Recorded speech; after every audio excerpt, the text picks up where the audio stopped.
process. And see, that's exactly it. That the sense of it as an ecology, and where's the effective place for me to enter the dialogue. You're in a play. Michael and Amy. You're both in the early work of plays. Can you talk a little bit about Amy? We were talking last night. Where have you gone as the Playwrights Foundation now in the Bay Area? You've moved away from the producing part of it and found a place where you feel like you're in your core competence is what you were calling it yesterday. Right. Talk a little bit about that. Okay. Amy Mueller, Playwrights Foundation. We, in the last 5 years or so, about 5 years ago, I started a program at Playwrights Foundation called the Producing Partnership Initiative and Commissioning Program, long title. But the idea behind it was to work with some of the smaller companies in the Bay Area to, well, it really just came from the idea that we were working on these wonderful plays, but once we were done with them, there was no life, and that was back then. And so one of the ways that I thought we could participate in that was to partner with producing organizations in the Bay Area.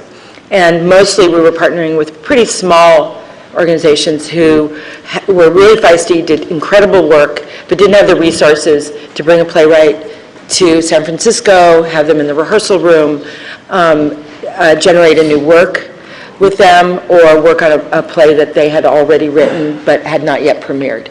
And also the competency was pretty low around the development process.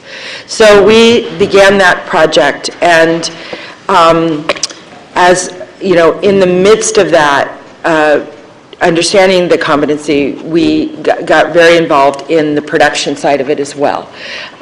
You know, taking the work all the way through. And in the last few years, I feel that, you know, we sat down and looked at what we were doing and where our resources were going, and decided that our core competency was the development process itself, and we wanted to really, really, completely and totally focus on that and identify with that, you know, and so but it's really just a kind of an adjustment, because these partnerships have been incredibly rich.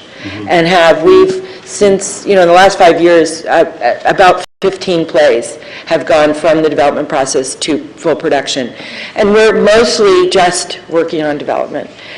And the idea around alignment and sharing resources really for us, because we're so dang small, you know, we're really, really small, and we do everything we do with, you know, we were 2 people, now we're 3, and 2 of those 3 are not full-time. So, you know, it's a very small organization. So what we do is that we have a menu of programs that we run, and we have funding for those programs. So when we partner with another organization, we utilize the resources that we have within the structure of our organization. So say a play might come in and get a rough reading, which is only an 8-hour rehearsal. The playwright's only there for a couple of days. Then they might come to the festival where the playwright's in town for 3 weeks and, you know, has 20 or 30 hours of rehearsal and, you know, 2 readings and lots of stuff going on. And then we might bring them out again for a week and do an incubator in the studio. And then we have resources for that, and then we can pass it on to the producer. And the company is involved from the beginning. But they're using their resources as well, so they have a budget for the production. And so they are simply using us as a launch pad and their resources to go ahead and produce the play. And we don't participate in that financially on either side, income or expense. Could I just Go ahead. say something following up on that? We don't participate financially. In a lot of these partnerships that have developed, we are blind financially to what the other institutional partners do. So, for example, with the city company, and this has been true of every ensemble, I don't know what money they've raised to support their developmental process. They can raise as much money as they want, and it doesn't. All it affects is I've got to create we got a partnership with Bamuthi coming up in the upcoming Humana Festival for a 10-minute play, and I think the developmental list is longer than the play itself. But I don't know about it, and I'm not interested in it, except that, I want to support his capacity to go out and do that. Sure. It's kind of the opposite of co-production. Well, yeah, because, Nobody like knows. transparency could be dangerous, Right. actually. Yeah. Because It stops somebody may projects. be double funding something, or what, I don't want to know. Right. So it's actually That's really interesting. useful, I think, to not have a financial stake in it in that sense, so that the partners can do what they need, and then I'm spending what I would normally spend to produce, and I'm not doing it to save money. I'm doing it because I'm interested in that artist. So I just wanted to make And that two point. things, I think in the presenting community too, I think I couldn't agree more actually. But a lot of us do put some money into something just to make that gesture of wanting to support the development of the work. But we're not aware of how that might affect an entire budget. But a number of presenters have, quote, commissioning dollars of $5,000, $10,000 that they do give to the artists to produce work, to artists that we care about to produce work. And so that is a common practice, I think, not as common as we would like, but a number of presenters do that. The other thing I was going to, I think, add to this discussion in terms of resources, though, is, in some cases for presenters, and I'm thinking now particularly of university presenters, but other people who have seasons, sometimes the best time for us to animate resources is when, I'm thinking of an academic institution, when they're not in session. So for example, we're working on a project, producing a project that Carnegie Mellon is involved in, and specifically they're involved in helping us on some of the production aspects during the summer when their theaters and their students are not actually in place. And that can be true in January in some campuses, it can be true at other times. So this notion of timing of when the support might be available to certain presenters, even if they don't have their own spaces, when they might be able to partner with another institutional partner within their own community, is a function of what other kinds of research,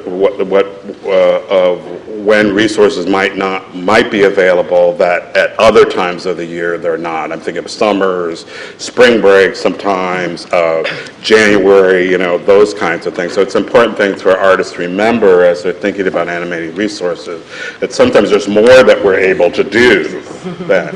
I like this animating resources. NPN that didn't help a lot. I'll repeat it if you can't. Don't hurt yourself. A pilot on something we're calling the Fourth Fund, which is leveraging additional resources from a commissioning entity in support of a work that they have commissioned. Because the traditional commissioning relationship has been, here's some money, go off and make the work. And then the artist is left to marshal the resources to complete the work and bring finished work to the presenter. But we're looking at the place in the middle and what resources presenters have, particularly those that have a space. But even beyond the capacity of offering space or technical resources, for instance, to complete the tech writer for a piece that tours, which is a very, very important aspect. This is called the fourth subsidy. She was having trouble getting that out, but this is NPN's fourth subsidy, which is trying to come in the middle between commissioning and the work actually existing and finding the resources that are necessary, whether it's money, space, legal assistance, production support. Even a champion or a producer. And try to put those resources in the center there. And what it's what we're calling it a co-located fund. A co-located fund? Which means some of it goes to the institution that's providing the resources, which they have to match, and then some of it goes to the artist. But the artist is in control of the process, so the artist negotiates the relationship. And it's meant to reinforce the relationship between the commissioner and the artist so that the more resources are available to the artist than may have been previously. And the relationship building is as important, and that gets back to this topic about the value of partnerships, because it enhances the relationships, which should lead to more support in the future.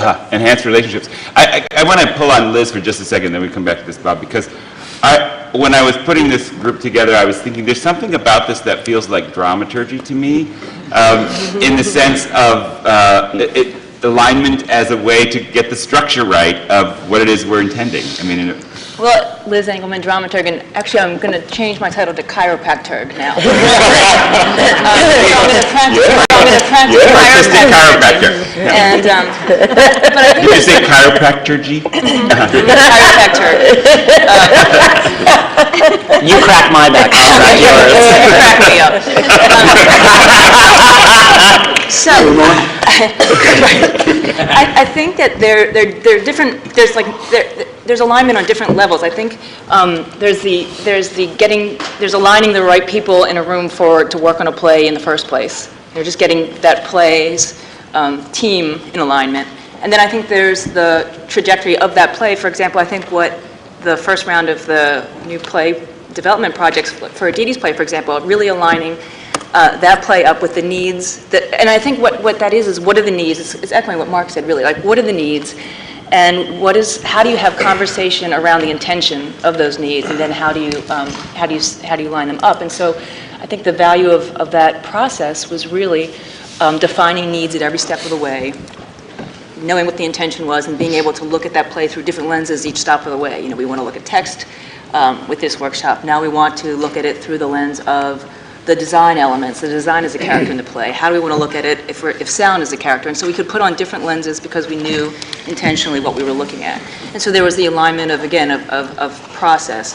And then I think what, for example, the National New Play Network does so well is, again, what was the need? Well, plays need longer lives. They need further lives. They need to continue the development, production after production. So you can set up the continued life of new plays. Then I think there's the alignment of the field, which is what Mellon and TDF and you and David you and Todd have been doing these last couple of years, which is really aligning up of how do we in the field continue to develop work on a larger scale, and getting again the right people in the room, not a cast, but a large cast for the American theater. So they're all different ways of alignment, and it's about what questions need to be asked at the outset, and then through the process, so that we keep chiropractoring ourselves along the way. What effective. But and I think but there's something even before that, which is just our own alignment. And we're working as human beings in this world on theater, and so I think what also retreat centers and where I'm working at both Tofty Lake Center and Hedgebrook is also just aligning the individual and making sure that they're having the right environment, the right nurturing, the right space to create in the first place. So, because if we're not aligned, the rest of it is just. So it's just, again, which deep questions do we need to ask at what step of the way? Hi, Michael Robertson from the Large Play Development Center. I love this what are we saying now? Chiropractor. At the LARC, very briefly, because people are like, what do you guys do? I don't quite understand. Because we do so many things, but it basically is scouting, incubation, and advancement. And the scouting piece is sort of how writers come to us, how we find them, how they find us. Incubation is sort of what we do with them and their careers and their work. And then the advancement piece, which we've really been focused on for the last 5 to 7 years, is where do those